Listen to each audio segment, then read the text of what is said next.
అడుగులు వేగంగా ముందుకు ఇచ్చగలిగాం.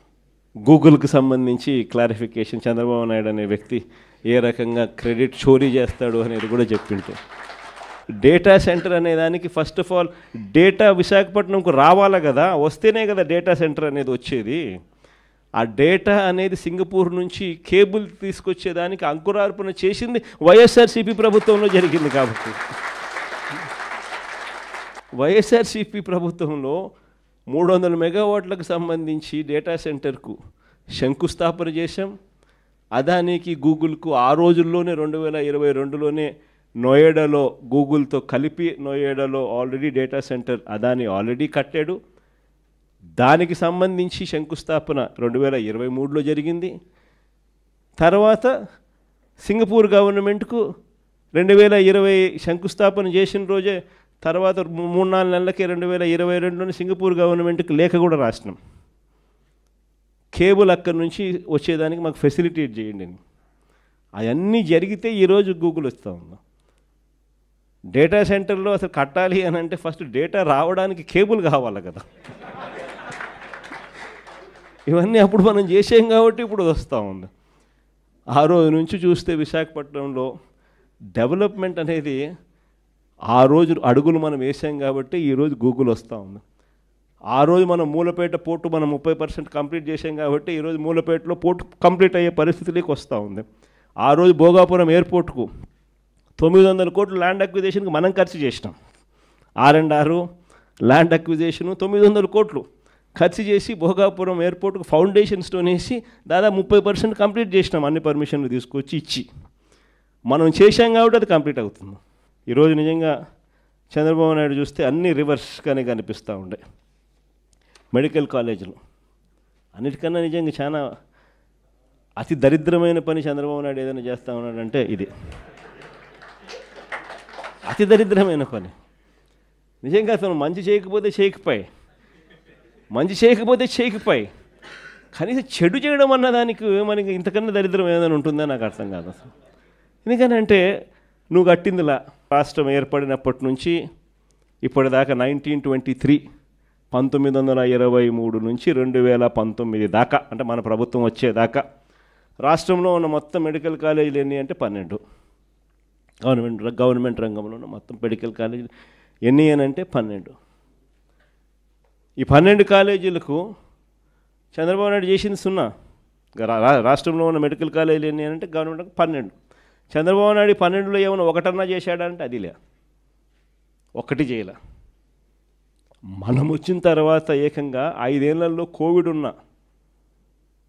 ఉన్నా కూడా 2 సంవత్సరాలు 5 ఏళ్లలో ఏకంగా 17 మెడికల్ కాలేజీలు మనం తీసుకొచ్చే కార్యక్రమం చేస్తాం. ఆ 17 మెడికల్ కాలేజీల్లో అసలు ఒక మెడికల్ కాలేజ్ అన్నది ఎందుకంత ఇంపార్టెంట్, అది చాలా మోస్ట్ ఇంపార్టెంట్ థింగ్. ప్రతి ఒక్కరం కూడా చంద్రబాబు నాయుడు తప్ప మిగతా వాళ్ళందరూ కూడా లాజికల్గా ఆలోచన చేయదగ్గ పాయింట్. అసలు గవర్నమెంట్ ఎందుకు స్కూల్ నడుపుతుందో, అసలు గవర్నమెంట్ ఎందుకు హాస్పిటల్ నడుపుతుందో, గవర్నమెంట్ ఎందుకు ఆర్టీసీ బస్సులు నడుపుతుందో ఎప్పుడైనా ఆలోచన చేశారా? ఎప్పుడైనా తట్టిందా? ఎందుకంటే గవర్నమెంట్ ఇది చేయకపోతే ప్రైవేటోడు పేదవాడిని మధ్యతరగతిని పూర్తిగా నాశనం చేసేస్తాడు, ఎక్స్ప్లాయిటేషన్ జరుగుతుంది. ఇప్పుడన్నా కనీసం ఉన్నది 10 మంది అయినా అసెంబ్లీలో కరెక్ట్గా మీరు ఏం చేయాలి, ఎందుకంటే అత్యున్నత వేదిక అది. ఏం అడగాలనుకుంటున్నారో ఏం చేయాలనుకుంటున్నారో చేయండి. అయిపోయింది. ఇప్పుడు అప్పుడు 23 వచ్చినప్పుడు మీరు చెప్పారు 23 స్థానాలు వచ్చాయి, ఇంక అయిపోయింది చంద్రబాబు నాయుడు చాప్టర్ క్లోజ్ అని. ఇవాళ ఏమైంది? మీకు 11 స్థానాలు వచ్చినప్పుడు వాళ్ళు అంటారు మీ చాప్టర్ క్లోజ్ అని. చాప్టర్లు ఏవి క్లోజ్ అవ్వవు. మీకు ఒక ఉదాహరణ చెప్తాను, ఇదేదో నేను ఊహించి చెప్తుంది కాదు. 1989లో ఇక్కడ సీనియర్లకు తెలిసి ఉంటుంది, 89లో ఫస్ట్ టైం ఎంజి రామచంద్రన్ చచ్చిపోయిన తర్వాత ఎలక్షన్లు జరిగాయి. అంతకుముందు ఆ ఎంజి రామచంద్రన్ గారి భార్య జయలలిత ఇద్దరు కూడా పార్టీ నాదంటే నాదని కొట్టుకున్నారు. 89 ఎలక్షన్లో క్లియర్గా 169 సీట్లు కరుణానిధి గారి పార్టీకి వచ్చాయి, 30 సీట్లు జయలలిత గారి పార్టీకి వచ్చింది. కరుణానిధి గారు సీఎం అయ్యాడు. నెక్స్ట్ 91లో రాజీవ్ గాంధీ గారు చచ్చిపోయిన తర్వాత అనుకుంటాను ఈ ఎల్టీటీఈకి కరుణానిధికి సంబంధాలు ఉన్నాయనే దీంతో కరుణానిధి ప్రభుత్వాన్ని రద్దు చేశారు. రద్దు చేసి మళ్ళీ ఎలక్షన్లు వచ్చాయి. మళ్ళీ ఎలక్షన్ వస్తే జయలలితకి 225, కరుణానిధికి 7 సీట్లు. ఎక్కడ 180, 69 తక్కువ 7కి పడిపోయాడు. రూలింగ్లోంచి అపోజిషన్లోకి, మెజరబుల్ అపోజిషన్. కానీ ఏడుస్తూ ఇంట్లో కూర్చోరా, నడిపాడు 5 ఏళ్ళు ప్రతిపక్ష పాత్ర నడిపాడు 7గురితోటే. నడిపి 96 వచ్చేటప్పటికి కరుణానిధికి 221, జయలలితకి 4 అసెంబ్లీ సీట్లు.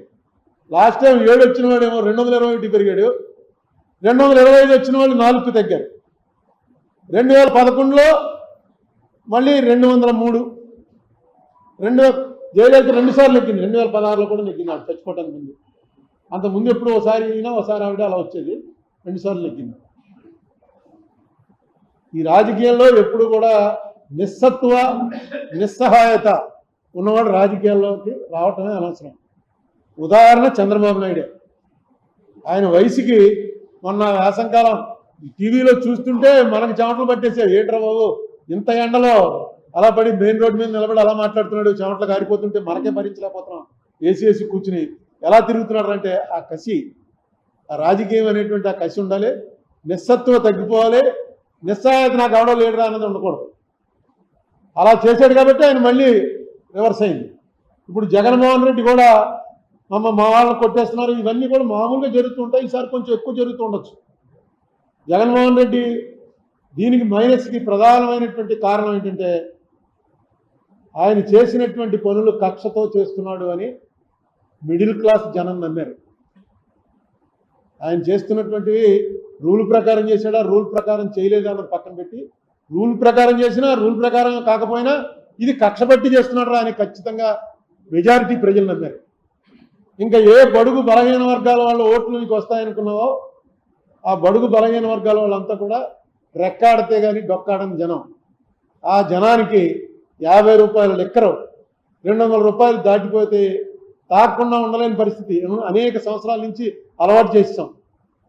సాయంకాలం అయ్యేటప్పటికి ఇంటికి వెళ్ళేటప్పుడు లెక్కర వేసుకుని వెళ్ళడం అలవాటు అయిపోయిన వాళ్ళు ఒక్కసారిగా బడ్జెట్లో మార్పు వచ్చేసింది.